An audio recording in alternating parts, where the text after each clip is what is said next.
We rolling here? Wait, Everything's been rolling. Are there others? Is that a snack? Nah. Do you have other snacks? This is actually. I'm glad you asked, Tyler, because we are recording. Yeah, why not? This is called Liquid IV. They're not a sponsor of this program whatsoever. Nor is Liquid Death. Nor is whatever that is. This is a prebiotic soda loaded with lots of prebiotics. We actually should Not probiotics, prebiotics. These are the guys that came first. So they're before the probiotics. Right. We will. I mean, every diet is trying to get back to the ancient way of eating, where it's like you should just be eating saber-tooth meat and maybe a leaf here or there. I just don't know if I've ever even heard the phrase prebiotic before. I thought it was pro. I heard pro. It I sounds heard like anti. It sounds like a Ramsey pitch. It does. It sounds like you got a fucking PowerPoint behind you, guys. Guys, we all know antibiotics. We all know We all know probiotics. Yeah. But what if I told you by the time that the probiotics get there, it's actually a little bit too late? What about the origin story of these biotics? I mean, Star Wars? Yeah. 9 Star Wars are prequels. We're telling 2 different stories at the same time here. This is the worst presentation of the time. He's doing more of a narrative thing. I'm the science guy. Yeah, well, you know you're in trouble if I'm the science guy. Yeah. So you appeal to the more rational minds, and I appeal to the more manipulatable minds. Right side of the brain, left brain. Yeah. Why'd you point to your heart when you did that? The heart is, everybody knows. The heart is the true brain. So Tyler, this is not a snack. This is this is called Liquid IV, and it claims that it triples your hydration.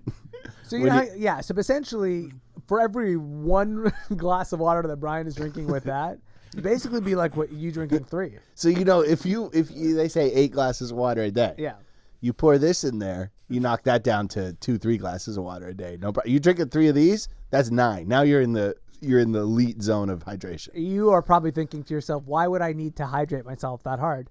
It's fine and good now, but when the water wars come, my friend, and water is scarce. Imagine, one of these. This turns in 1 gallon of water to 3 gallons of water. So now magically. It's basically like I said, hey, do you want to plant a money tree in your house? Yeah. I mean, do you? Or don't you? You could literally, if I was Liquid Death, or what, I'm sorry, what is that called? This is Liquid Death. This is Liquid IV. All right, cut one. If I was Liquid IV, which by the way, all IVs are liquids because it goes in the vein. So Liquid IV is a little redundant, not gonna lie. I feel like if it was possible to get any other kind of IV for a cheaper price, I would do it. If they're like, this is kind of a gravelly IV, it's grainy. It's $100 cheaper. You know when you don't mix the protein powder all the way, and at the bottom you just uncover loose powder? That's kind of what we're shooting in you. That's what I really look for in any sort of opportunity. So anyways, hydration multiplier, a wackadoo idea. So I bring some of this home from the studio. They sponsor other pods, not ours. That's why we're trashing it. But we're not trashing it. We're just commenting on it. But so I bring this home. And my dad FaceTimes me, and I'm just in the middle. I wasn't even thinking. I was in the middle of pouring Liquid IV. And my dad goes, "Is that Liquid IV?" He goes, "Yeah." He goes, "You got to send me some of that. I can't find it. I've been trying to get it. Dan Bongino sells that." Oh my god! And it broke my heart that my father is a mark for the ripoff Rush Limbaugh. That's the name of the broadcaster who filled in. I was gonna say filled in his slot, but that's not really fair to say. You can't do that to somebody who's an American. That's like saying Jay Leno filled in Johnny Carson's slot. According to my father, that's not how you would frame that. That's not how you would, I think, refer to the slot of somebody who's a presidential Medal of Freedom winner or whatever. Mm-hmm. Is that what he is, right? Yeah, he won the Medal of Freedom. I don't know exactly what that means because everybody was like, "How dare he give this medal to Rush Limbaugh?" And I'm like, "Well, what is this medal? The Medal of Freedom? I mean, it sounds as meaningless as." To be fair, it's like a symbol of a free society that Rush Limbaugh hasn't been killed. So if you really do want to think about American freedom that way, he is a hero. It is like he exemplifies freedom. There's no fucking question about that. Rush Limbaugh would be killed in Palestine. And by the way, not only would they kill him, they would film it and you could buy it on a DVD at a liquor store. But if he goes 2 miles east, he would be prime minister of Israel. Well, the point that I'm saying is not so much his point of view. It's a point of view. Yeah, the fact that he has one at all. And it's very sharp and strong. And he wants to talk, and he's trashing people on the radio. I mean, he would be killed. He also had a drug problem. I mean, he's the American dream. He had strong opinions. He lived in Florida, and he was addicted to opiates. I mean, that's like the life I'm looking for. He is, and he went, how did he go? Cancer? Nice and swift? It wasn't. I think it was like a 3-year battle. Was that swift for cancer? That's pretty long. I'm looking for a swift Let me ask you one. this. Doctor diagnoses you with terminal cancer. Are you looking for less or more months? Less or more? That's a very good point. I'm looking for more months. If I'm being honest, I'm looking for more months. I'm going to tell you that I want less months. By the way, when I talk to you about it and the doc, I go, I would have loved it if he said 3 months. But in between me and my deep down in my heart, my brain, I'm going, I want longer months. Dude, if I have plans with somebody the next day, I can't sleep. So if you're telling me I'm about to die from cancer in 11 months, I won't sleep for 11 months. Well, if it's you or I that it happens to, maybe we can pull off 12 months, 13 months. A little late on the death, I'm sure. That's why my death is showing up on time. If my life is an indicator in any capacity, if the doctor gives me 9 months, I guarantee I'm dragging it out every stitch of the way. Oh, I promise you. Dude, fuck, dude. You know when you drink like coffee to stay up at the end of a long drive, and then you come home and you're just wired and you can't sleep? Never happened to me before. Caffeine has no effect on me whatsoever. I forgot who I'm talking to. When I'm in that situation and I'm on a long drive, I have to go get like gummy worms or something crazy. The other night, sunflower seeds were my go-to when I quit smoking cigarettes. But then I would get like cankers all over my mouth from the salt. What about a gummy worm or something? Diarrhea. Vicious diarrhea. Speaking of which, man, somebody earlier today, took a piss in this bathroom of this building. Somebody had a real rough go. That's your boy. I'm the only one here at night. No, we mentioned on the Patreon, when I say I can't shit in a Peanuts can, I cannot shit in a Peanuts can. I think you might have worms, dude. I think I now know why you're always dragging your ass on the carpet. My doctor says I have irritable bowel syndrome, but I'm like, dude, this is like Nazi bowel syndrome. This is not just irritable. You have irate bowel syndrome? Yeah, this is your bowels furious. Your bowels are fucking pissed. This is like drill sergeant bowel syndrome. My bowels, it's like, so they can't really they're irritable. Like they're not thrilled to deal with it, but they'll deal with it a little bit. Your bowels? No way. I share a bathroom with the lady. You have like Mr. T bowels? It's really aggressive. It never ends. Yeah. I mean, I'm talking about 7, 8, 9 shits a day. just absolute explosions. It is hell. My whole life is planned around shitting. I mean, right now, Bryan, I'll be honest with you. I was like about to go into this jag being like, well, obviously, whatever stray animal did that is obviously dead. Obviously, the last shit an animal took before it. The last time we recorded at your house, I shit in a cafe and then went and recorded at your house, and I still had to pull over and shit at a different spot on the way back home. If you're a cafe, do you have to have like do you need special plumbing? Because you're dealing with a real heavy amount of shit at cafe. Yeah.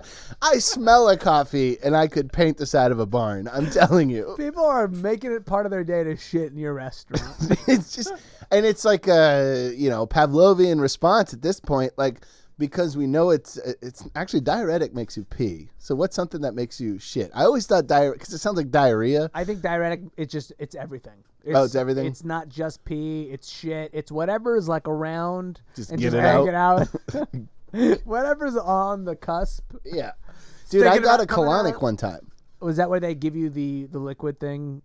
Basically liquid IV, essentially? No, my friend. That is not what they do. What's the colonic do? You go to it's usually on the 3rd floor of an office park. Mm-hmm. And it's a very I can't imagine it's convenient to get to. No. It's already inconvenient, It's like divorce money. It's like somebody who married a rich businessman and got a divorce settlement, and so she opens like a spa, but a colonic that's supposed to restore your flora and fauna or whatever, your digestive tract. So what you do is you go into this building. Me and my friend Carrie did this. When we went up there, we had free colonics. You sit in this thing that looks like almost like a MRI machine, except doesn't have a top. But it's like it looks like medical equipment. And you get in and you sit like kind of like as if you had your elbows on your knees.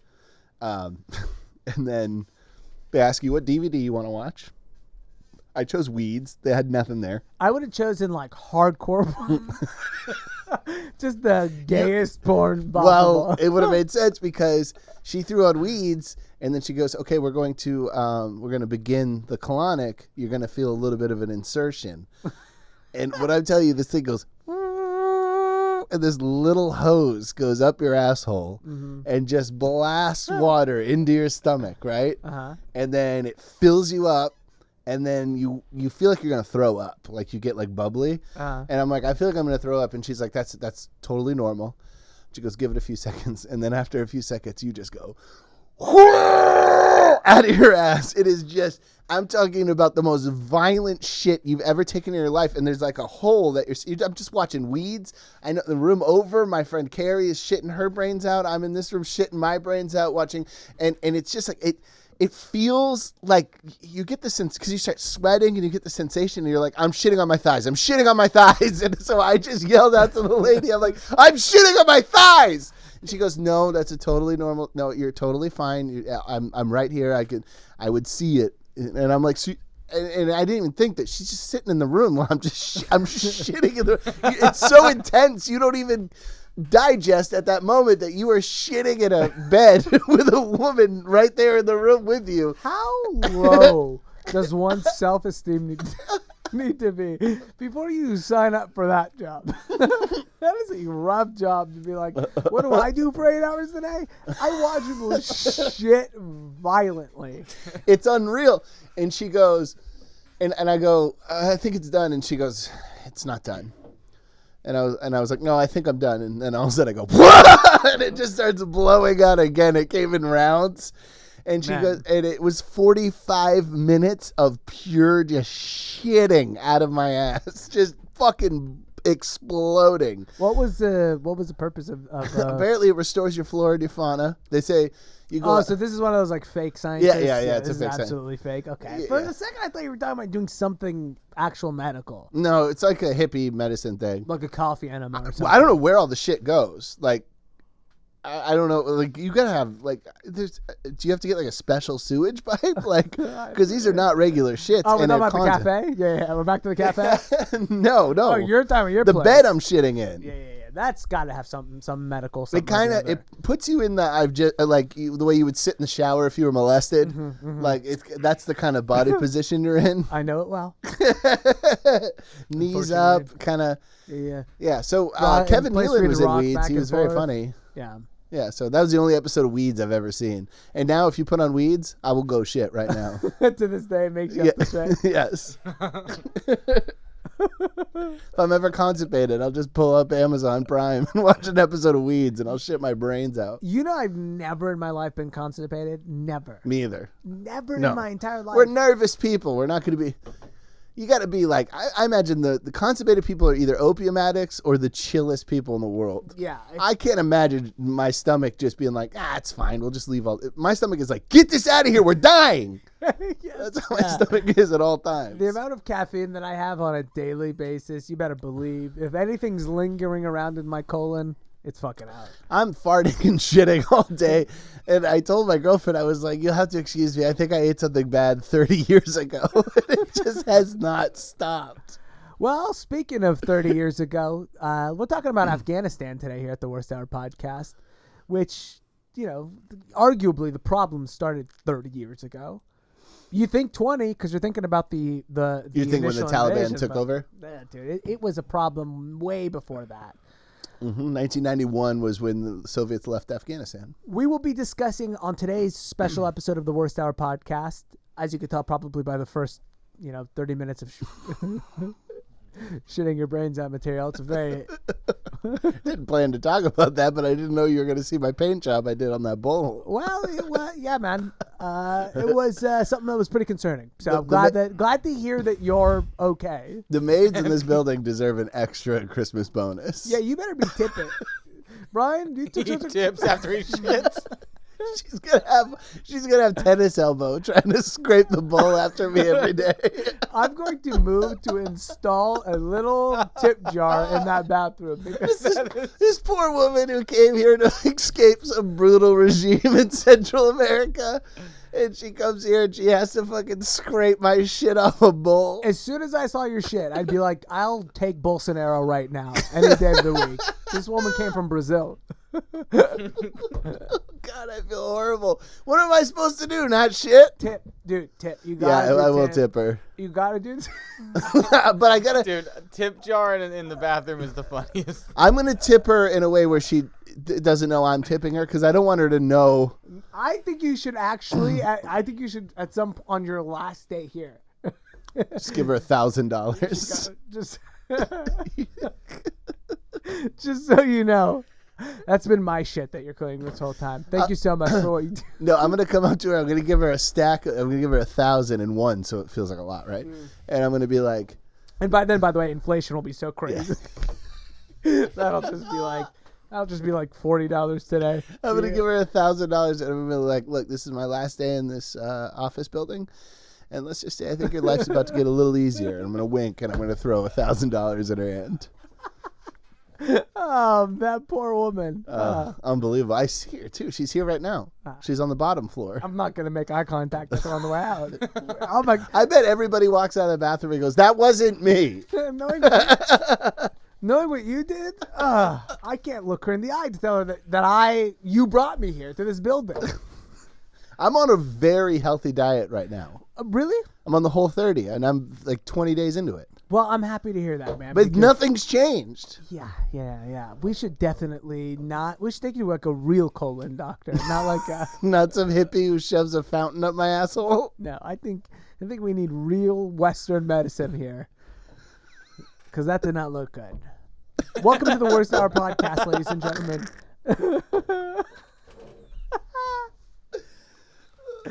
We're here, your number one Wednesday morning. What was our show? Number one morning Wednesday, blah, blah, blah, blah, blah, blah, blah. Your number one Wednesday Tuesday morning. night news on Wednesday morning, drive time podcast radio show. My name is Ramsey Badawi. I'm the big ass ram dog, Tie-Town Shake.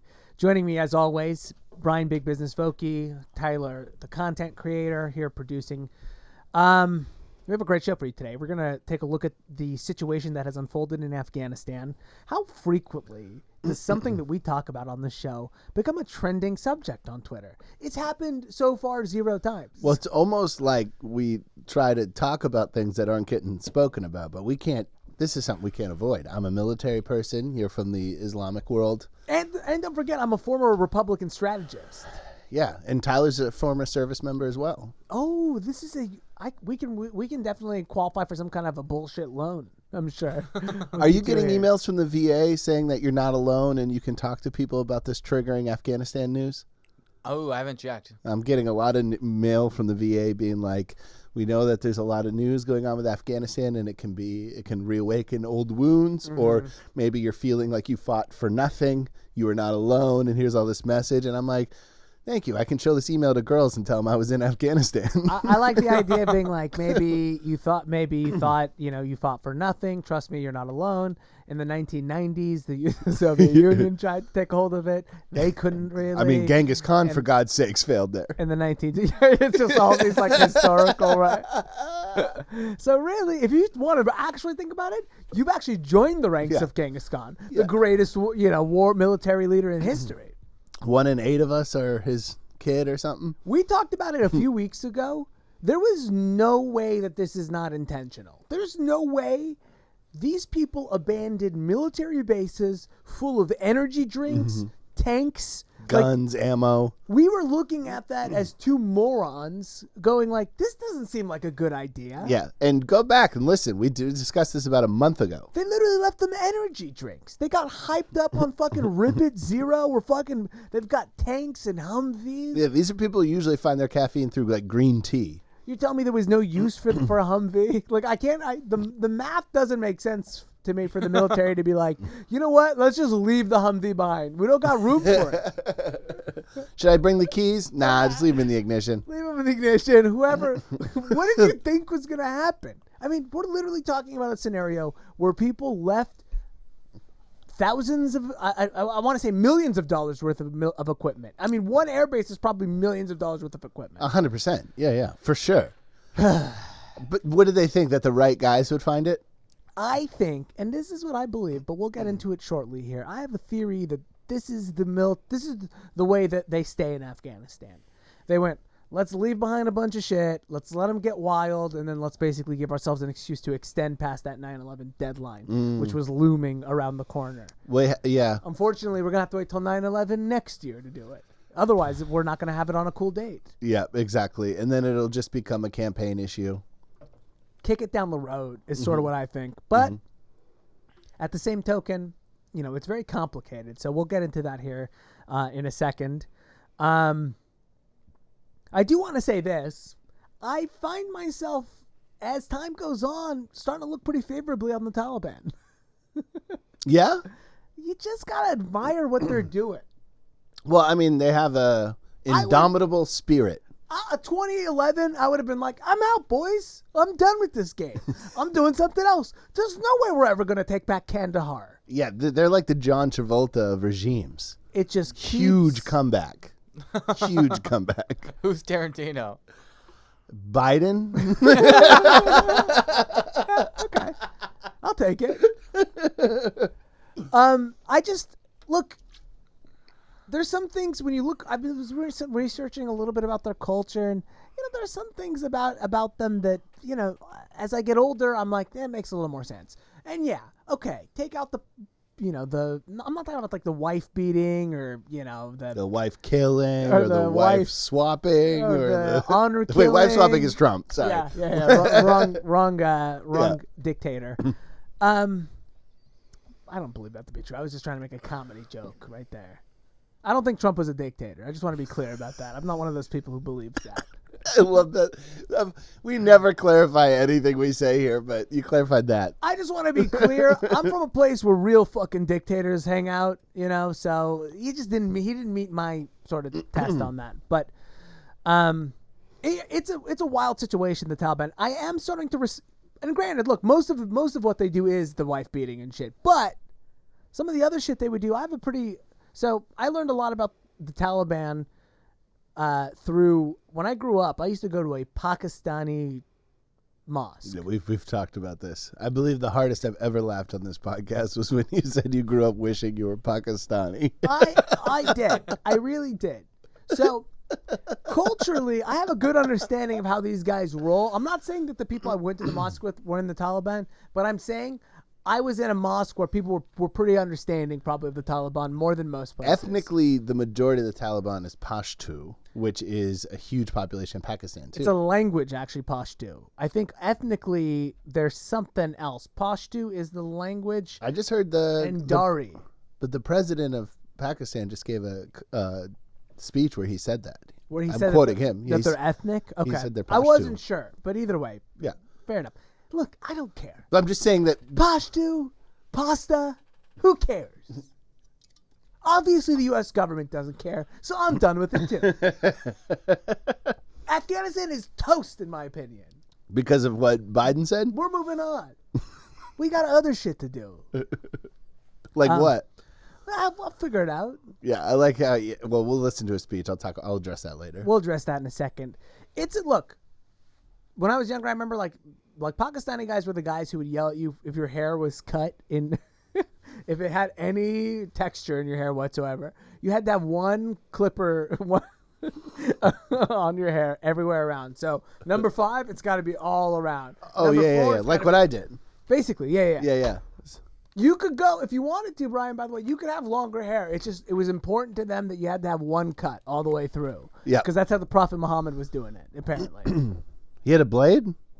Prophet Muhammad was What, was Muhammad going with a 5? I'm not really sure. I'd love to meet Muhammad's barber. I love how everybody knows every minute detail of Muhammad's life.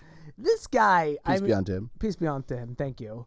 So look, I have an understanding of this, and anyways, the older I get, the more I'm like, these guys are kind of they kind of rules. It's so funny when I turn into my father. It's because I'm sending food back to the waiter. When you turn into your father, you're sympathetic with the Taliban. Can I say this? This is the one thing that's really hard for me about a lot of these issues is I always think I know stuff, and I realize oh shit, I'm remembering that this is training. This is informed by my father. So yeah.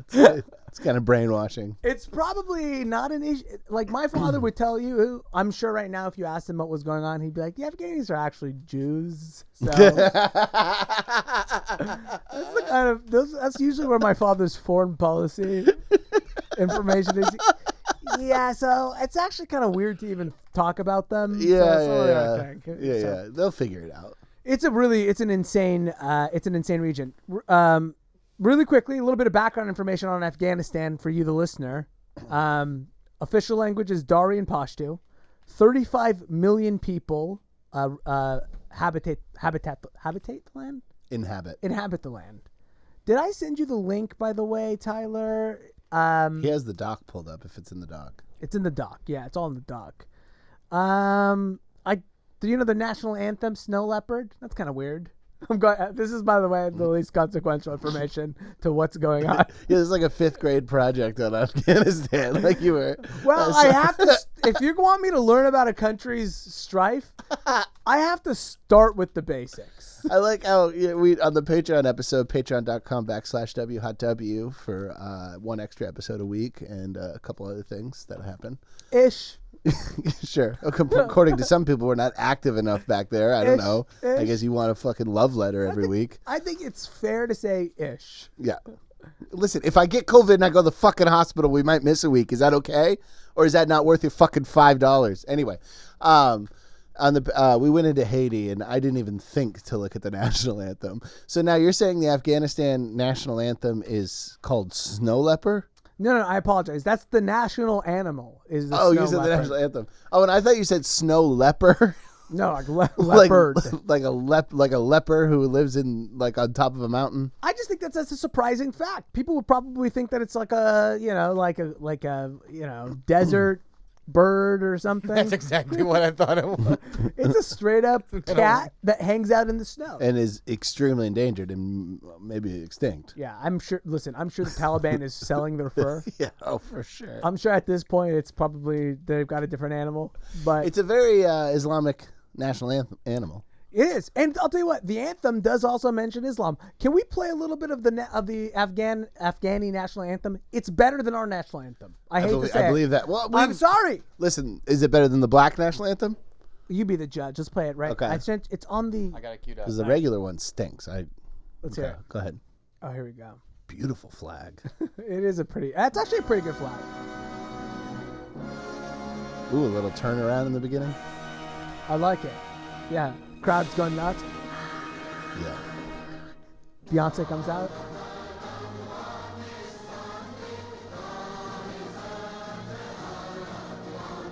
That part was sick. Yeah, that's hard to sing. That's very modal. Yeah. Well, listen, man. Sword. I see the word sword, obviously. Going to be mentioned. Yeah. You're not going to get...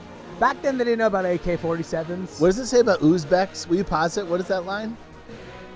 Because I think they do share a border with Uzbekistan. Is that correct? What does that say, though, Tyler? This nation is the abode of us all, the land of Balak and Uzbeks. I think it's Borat's brother. Balak? Balak and Borat. Where is Borat supposed to be from? I think he's from Kazakhstan. Kazakhstan, yeah.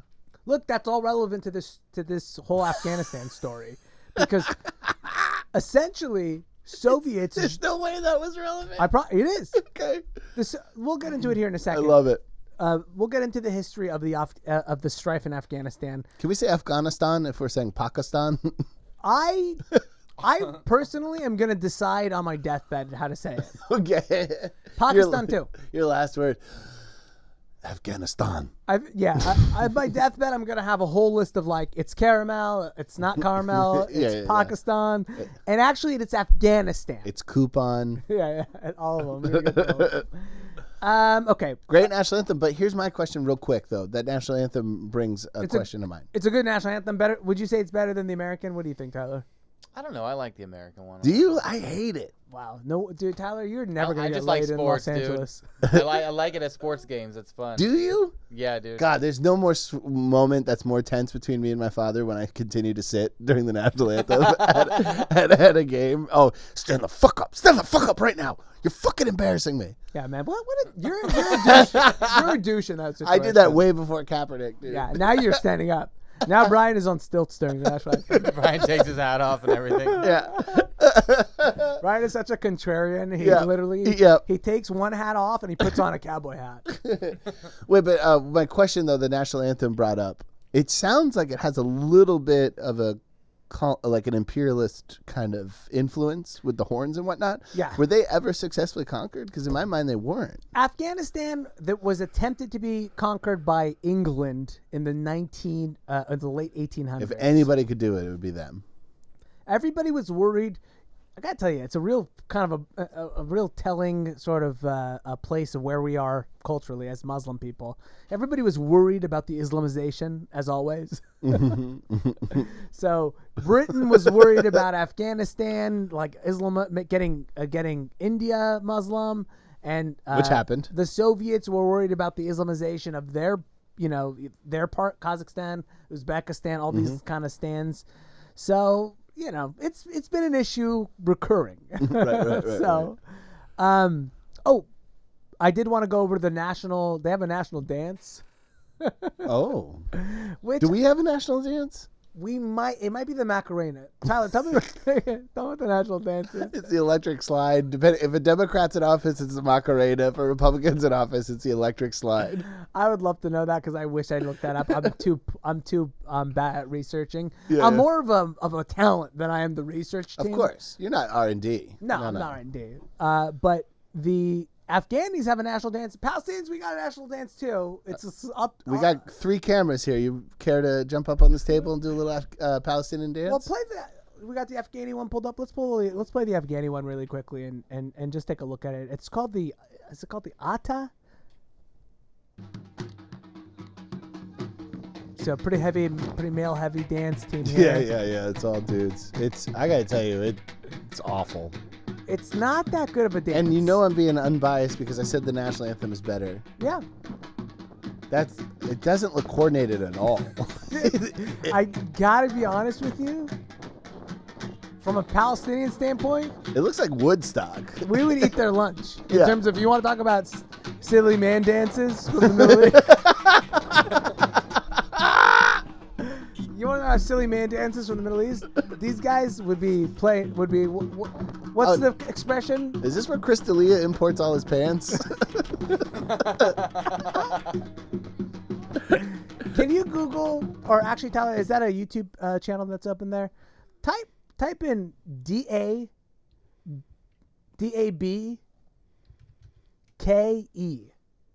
Dabka? This is the Palestinian equivalent. We want to talk about silly Middle Eastern man dances. The Debka now what you're about to see is class dancing. Like, this is top notch. If you're ready, and you're unbiased, of course, being Palestinian.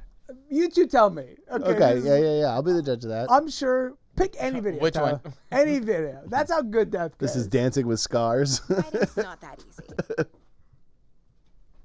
That's how good this dance is going to be. That I'm like, Tyler, I don't even have a video for you to choose. Just choose any video. All right, here we go. This is Debka? Yeah. Okay, here we go. Let's check it out. I could do without the graphics, but I really like oh, yeah, no, this is dope. This is serious. By the way, have you ever seen Arabs Look Happier, by the way? No, that is... Dude, this is like how hip-hop dudes dance now. Yeah, man. Yeah. I'm telling you, for some reason, every Middle Eastern man this is the only place they're comfortable expressing themselves. See, this is the dance floor. This is a short people's dance form because the short people's knees last longer. We're looking at kind of would you say it's almost a river dance? No, it's more than that. It looks more like a TikTok dance. It looks very hip-hop influenced. What I like about it is It's so Middle Eastern in that you go like, you have to hold hands with the guy. Yeah. I tell you, every Middle Eastern man, no matter how harsh he is, from my part of the world, this is where they get down. My father, in his 50s, went to a concert one time and started dancing like that. Just holding guys' hands and dancing. In his eyes, it would be gay enough. Hold my hand, Ramsey. I would have to be the drummer, so I don't have to hold anybody's hand. I wish he would hold my hand. He was holding other dude. He would feel too Oh, you said uncomfortable. except Ramsey? That'll make Ramsey weak. He would never. He would have to hold two strangers' hands. Oh my God. All right. Yeah, no, this blows their dance away. Okay, all right. We don't have to get into all of the There's a lot. They got a national instrument. They got a lot of shit over there. You don't want to get into the national? Come on, just the national instrument. And then Just for Bryan. We'll get into Yeah, the national instrument in Afghanistan. And then I promise we'll talk about the fall of the government. Well, a lot of these listeners, they have strong opinions on Afghanistan, but they don't actually know about the real Afghanistan. I actually completely forgot why we went to Afghanistan in the first place, which I'll get into here in a second. But let's look at the national instrument. I think this is called the Rabba. Is that correct, Tyler? R-A-B. It says Rabab version. Rabab version, yeah. Hit play. You can take a look at what that. It's, as you can imagine, a string instrument that Long could neck. never. No. Short neck. Short neck. We always talk about the length of necks. Here's the Middle Oh, East. it's all body. It looks like that one when you see what do you call it? A mariachi band. Yes. It almost has the body of that giant mariachi guitar or whatever. I don't know what that thing's called. Here's the Middle Eastern stringed instrument promise. It will not get you laid. Whatever it is, it ain't attractive. Although this guy is hot stuff. I mean, there's no such thing as an ugly Afghani. Afghanis. They naturally look like they're wearing eyeliner. They all look like they're in AFI. They're so beautiful. Yeah. Every time I see one of these Afghani guys on the the back of a eyes. Toyota, I'm going, you would be a huge on Instagram. People would buy shit from you all day long. You get lost in their ocean of eyes. Look what this dude's doing, dude. Now, this guy would be huge on TikTok if they had cell phones over there. Yeah, he is a piece of ass.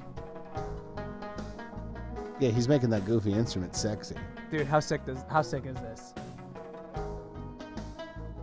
Oh, it's awesome. I love this. I would legitimately listen to this. I'm going to. This is great. This is great getting high tunes. What was that, Tyler? What are all the things on it? Because it's just like Those are three tuning pegs. So what we're looking at is, if you've seen a standard guitar, I would say cut that in a third. It's about the size of a violin, honestly. Yeah, imagine somebody was... Or a cello.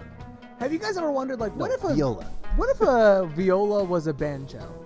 Well, Yeah. it's basically that.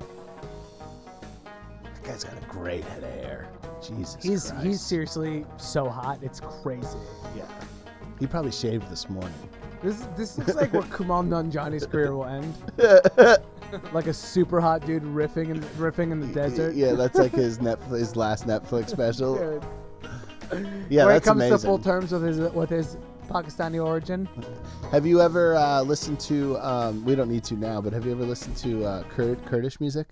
No, I've not. It's some of the sickest shit you'll ever hear. I imagine it's metal or something. They're It's acoustic, but metalheads would love it. We'll get into it in another episode. Yeah. We have so much to get into We don't today. need to get into the Kurds today. All right. Afghanistan. Afghanistan. Sorry. So just to set things up here really quickly. Okay. Because you might be even wondering, why was it a mess in the first place? Like, why is it so susceptible to everything? I learned about sort of the origins of it. 1880s, taken over as a British protectorate, I believe is the phrase used. It's the only time they were ever colonized was by the Brits. From 1880s to 1920. Essentially, in the 1920s, Afghanistan was able to get some freedom. World War I was probably weakened the empire.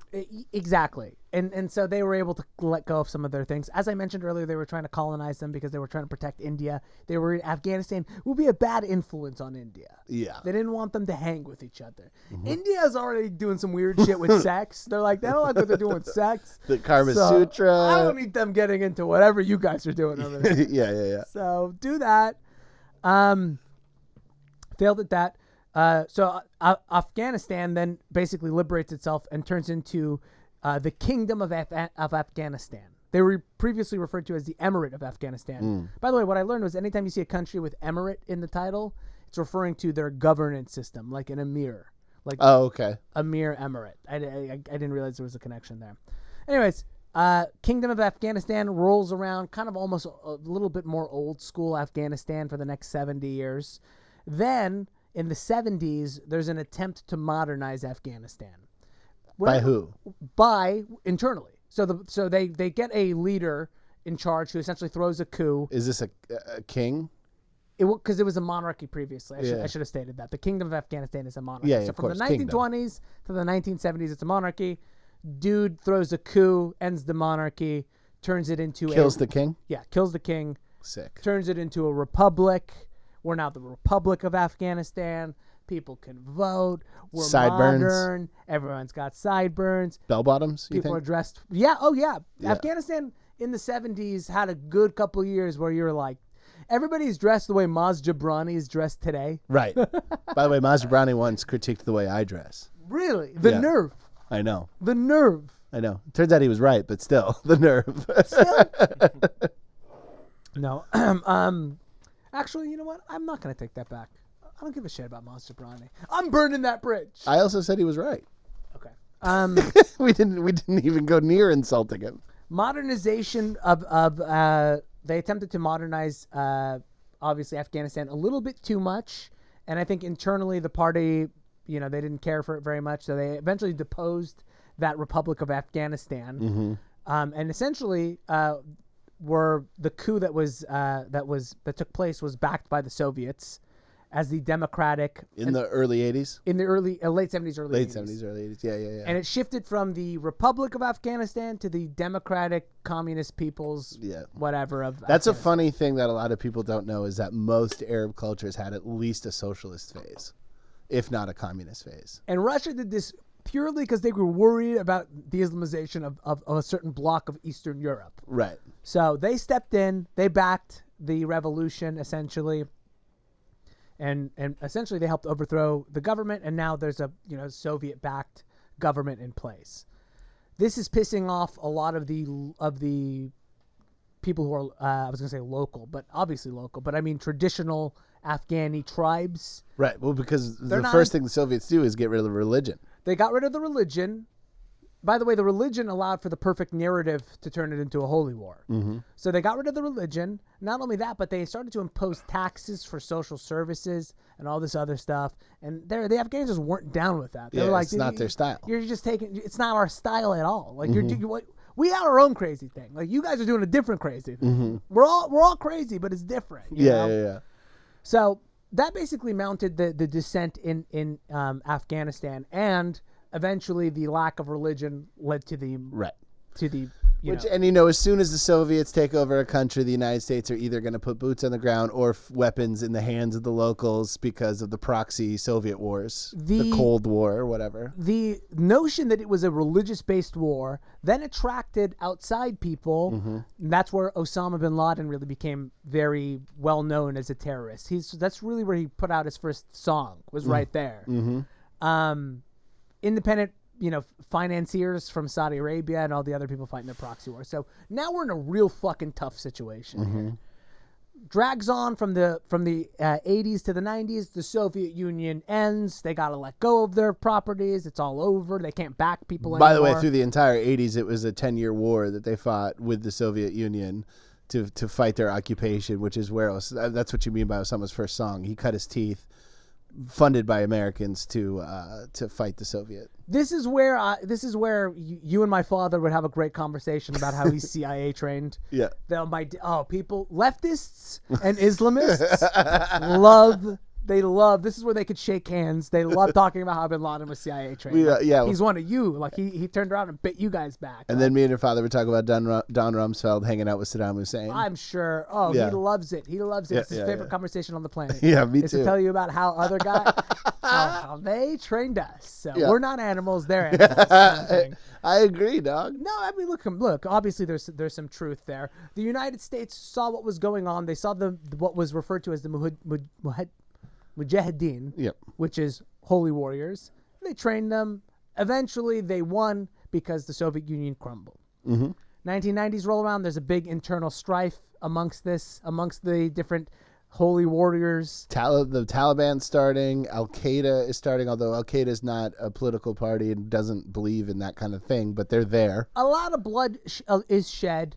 Finally, in 1996, the Taliban gets it together. The Taliban, which is Pashto for the students, which is a hilarious name for a group of people who've only read one book. Yeah. It's hilarious to be called the students, and it's like, we've only read one book. Super good, though. Right. We know it by heart. 1996, they step in and they execute the president. They take over Kabul. It's a Taliban country. So that's where all of this instability begins.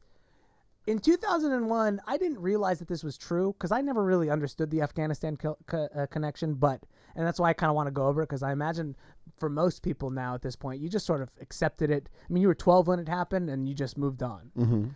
But I didn't realize that that Afghanistan or the Taliban was harboring bin Laden specifically, and they could have given him up.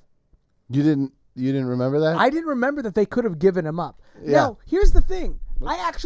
What they said was, we're not going to give him up until you prove that he did 9/11, which is a pretty reasonable point of view to take. Mm-hmm. And they're like, we can't prove it until we get him. I mean, that's how justice works. Yeah.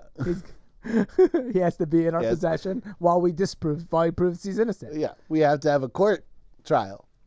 Now, he did do it. So it is a little complicated. But there wasn't a lot of proof. Back then, there were no phones. What about all those pornos that he was hiding all his secret information in? I'm not sure how that works. Okay, so that's where we're at today. Snapshot. All right, we've been in Afghanistan for the last 20 years. Taliban, lo and behold, has been building and growing over the last decade. There's currently about 220,000 people who are Afghan. Now, I don't know, or who are in Taliban. I don't know if the Taliban is sort of a Wu-Tang kind of thing where you could just say it so and you're there. Yeah. Or if they actually do have 220,000. I imagine they're kind of exaggerating those numbers a little bit. Well, I imagine in territories they control, if you ask anybody there, you're the Taliban, they're going to be like, is this on camera? Yeah. Yes, I'm in the Taliban. Presumably what it is. Yeah. Current president, Hibtullah Akhundzada. Again, Pashto name, so not really my jam. Yeah. You did struggle with Mujahideen, whatever. It's because I could say it in Arabic. What is it in Arabic? Mujahideen. Yeah, say that. It just feels like, it feels douchey, It's you. What is wrong with you? If I did that, it would be douchey. Yeah, I guess For you're probably you, right. it's just normal. You don't understand. Sometimes I do think I'm white. You're insane. Do you know that the Taliban makes $1.5 billion a year? In heroin? Or selling opiates? heroin, meth, and then other minerals. I would argue that there's... Other minerals? Are we calling meth minerals? Well, that's a fair point. Yeah, I guess it's almost as important minerals. I added other. Oh, okay. I consider meth a mineral. Governance structure. They got a full government and everything over there, but it's very local based. Do you know if the United States was buying opiates from the Taliban in the 90s to make painkillers? Was that a thing that was happening? I still don't know the answer to this. I think I don't know. We must still be buying opiates. I want to know who's buying all these opiates. I want to know who's farming the opiates that the United States buys. If they sell $1.5 billion of opiates a year, they're not doing dime bags. No. There's a company or somebody who's buying that fucking much heroin. Some guy who owns like a Mexican restaurant. Mission of their mission, obviously Sharia law. Sharia law all over, whatever. I'm not really sure. I think the goal is globally, but they're going to tell you just Afghanistan at first. CNN, I caught them, Tyler and I were watching some Afghanistan videos, and I caught CNN in a hilarious PC pickle. Or not a pickle, but they just really sounded like they didn't know what they're talking about, because they were saying the Taliban has a particularly draconian version of Islamic law. Yeah. To what they're trying to say to the audience is, we're not saying Islamic law is barbaric. Here's the Find problem. me a country that lives under Islamic law that doesn't have some issues with human rights. Here is my problem with a lot of this, and I'll tell you, the Taliban is where the thread started to really become unwinded for me when it came to the Islamic faith. But when you try to moderate sort of some of the Islamic law, you actually sound insane. You literally are like, no. I'm not saying that the woman has to be covered up for her faith. Like my mom would always be like, that's barbaric. Everybody knows a woman just needs to cover her hair and up to her wrists. And you're like, yeah, the moderate version of this is still you have to cover up your everything. Right. And there are countries that are not a theocracy, that are majority Islam, that are fine. I'm just saying Islamic law, Sharia law. I mean, if the United States was ran by if we had to follow the Bible, it would also be insane. Yeah, exactly.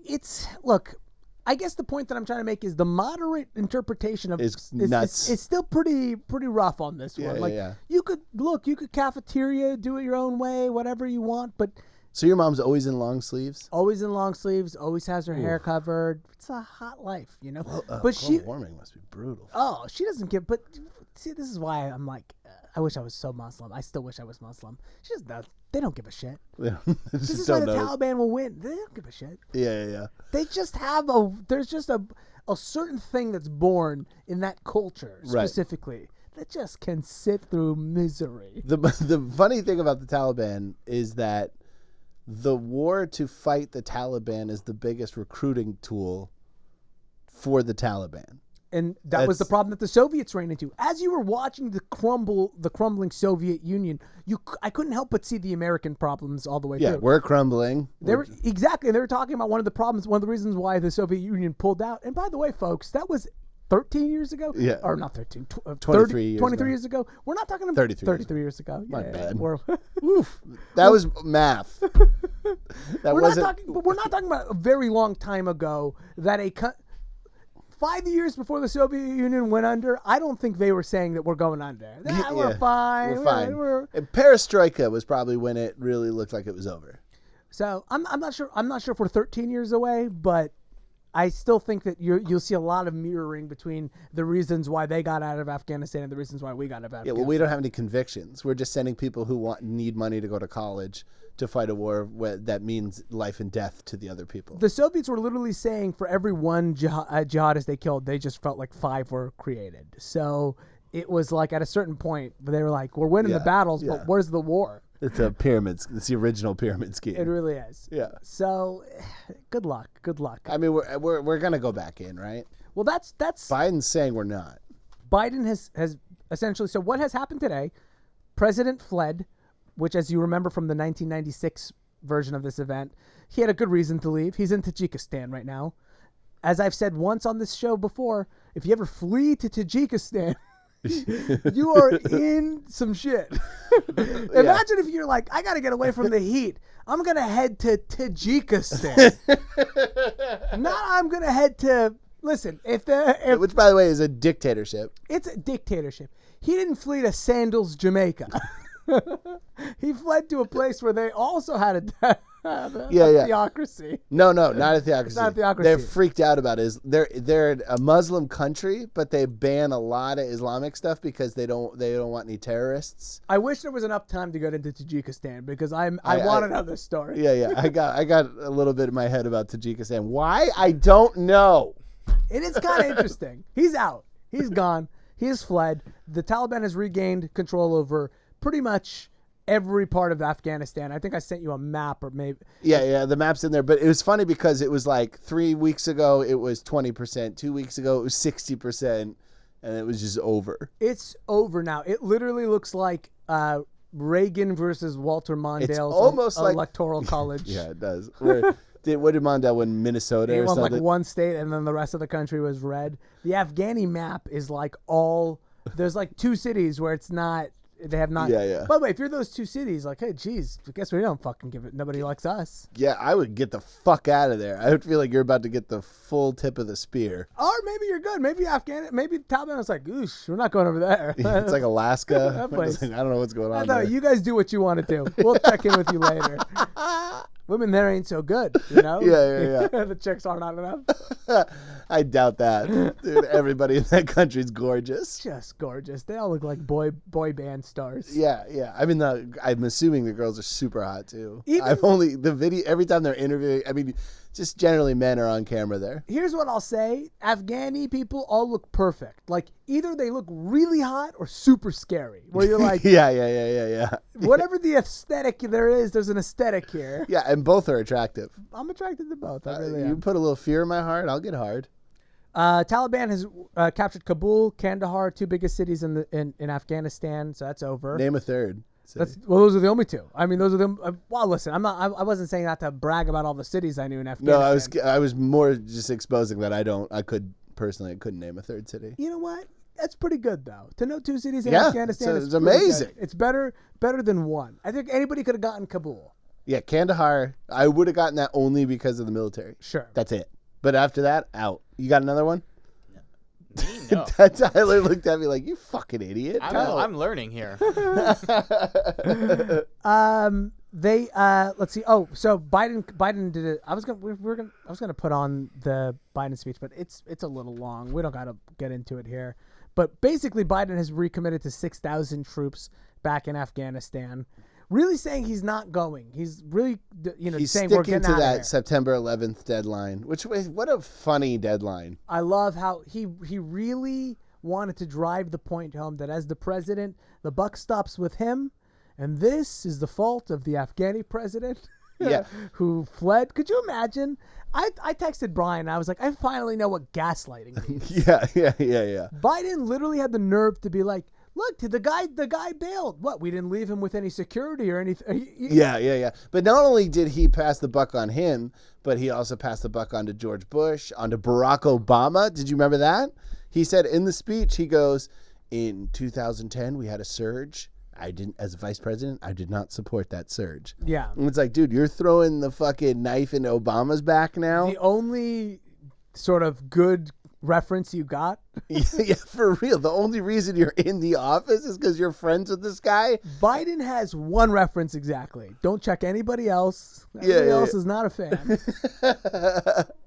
And even Obama was leaked that he was calling him an asshole, and he hopes he doesn't fuck it up. You think Biden's taking all the flack right now, like almost to go like because the next president is going to be Kamala or something like that? Like, do you think there's any of that going on? Like, some part of me thinks that he's not doing a second term no matter what. Yeah, he's absorbing the sins so that his predecessor, who would have to be Kamala, The successor. or successor. Sorry, Yeah. His successor would have to be Kamala.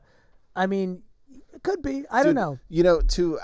I thought of this idea of a bit to illustrate the length of the Iraq War. I wanted to put a video of Biden giving a speech in 2001 and then Biden giving a speech in 2021 to see the deterioration. But sort of a my fall plans Delta variant meme kind of thing. Yeah, exactly. Yeah. So, but then Tyler and I put on a speech of his from 2001. Just made you sad. No, he's a stuttering idiot. I don't think he has any dementia. I think the guy just has a stutter. And so he just got a like 10% slower, and it was like that. He's more energetic, but it's not like enough to even be a funny bit. Sure. He's still like in a like. So the other thing is, it's like, or he's so old he's been deteriorating for 20 years. I don't know. According to Biden, the plan is to send those troops in 6,000 to just help everybody who needs to get out. Yeah, it's all getting like diplomats and embassies and things like that. It's really sad. I know why the VA sends you those emails. It's a bummer because it's over.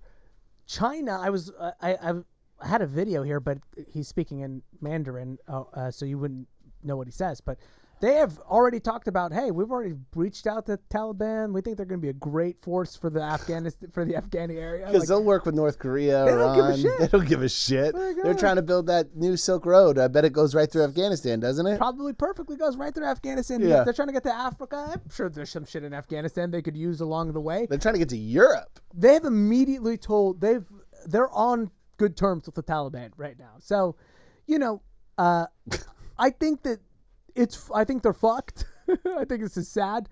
I think that she doesn't have to, but I think that Malala should go back and fight. You think so? It would be sick if she came back with a gun, because you know they're the big threat now is that women, you know, the progress that was made on women's rights, which good Lord knows was not very much. Yeah, I was watching a CNN reporter, and at first, like, they were trying, the Taliban representative, who the spokesperson, the one who spoke English, was talking to her, and it was kind of like, listen, girls are going to be able to go to school and all this stuff. By the end of the interview, all these men had come around, and they were like, you need to stop talking to her. They moved her to the side. She wasn't supposed to be near them, and you were like, it was a great example of what's about to happen. It's gonna be a rough few years. You watch videos of the Taliban, and they're like in Ford Tauruses from 1997, and two guys are sitting in the trunk, and like a guy's on the roof, and you're like, we spend trillions of dollars, and that's what passion does. You can't fucking beat it. The United States, here, hit you with these facts. The United States has spent $1 trillion on the war and the reconstruction process. $1 trillion. 3,500 international soldiers have died. 64,000 military and police, Afghani military and police have died. 40,000 civilians. I mean, that's like 200 9/11s. I mean, if you really want to think about Yeah. If I have to do it in the way that stupid people need to do math. But also, if you, like, remember we covered what the Australians were doing over there? In just Afghanistan. like shooting their animals and like molesting people and sexually assaulting and just getting wasted. I imagine the Taliban seems better than that. It's than what the Australians are doing. It hardly seems fair when you lose 3,000 people to kill about 500,000 people. Like, yeah, it's not 500,000, but it is over 100,000 people. Yeah. It seems crazy. It's crazy when you bring all your friends too. Yeah, you know what I mean. Like they brought the French, because the French didn't go to Iraq, but they went to Afghanistan. Oh yeah, they brought everybody, the Brits, the Australians, to Afghanistan. Iraq was truly the while we're here war. Like, we already fired up the fucking U.S. tanker. We might as well just get this one while we're there. And nobody's talking about how that was a complete failure, too. And that whole country's on fire right now, too. It's just not making news. I do love how that one was literally like, well, come on. You know he's going to get up. You know he's going to do something. We're here. There's a lot of oil. Yeah. There's a lot of oil. Well, so look, it's a clusterfuck there, folks, and it's going to stay that way because the United States is either never going to leave, but only have that small. I don't know when those 6,000 troops are ever going to go home. You know, there may be some people there just in case shit gets too heavy. Right.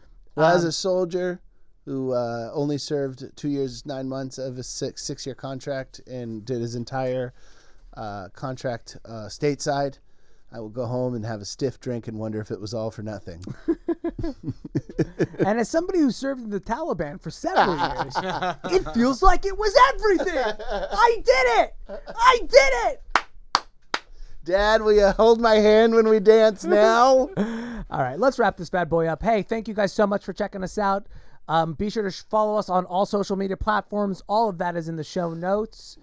It's pretty wild to think where this episode started and where it ended. It's got a lot of range. No podcast has more range. Check me out in Orange County. If you live there, I'll be at the Rec Room this Saturday, August 21st at 7 p.m. Let's see. You got anything you got to plug to these people? No. Tyler? If anybody who listens book shows, hit me up. Hit fucking Bryan up, dude. He will work. He will work for very little money. Very little. On behalf of everybody here at the Worst Hour Nation, peace be on to the prophet. I don't know who to long live after that one. Long live the Pashto people. That's a diplomatic way of saying it. Thank you for listening to the Worst Hour of the Week with Bryan Vokey and Ramsey Badawi. Peace be unto the prophet.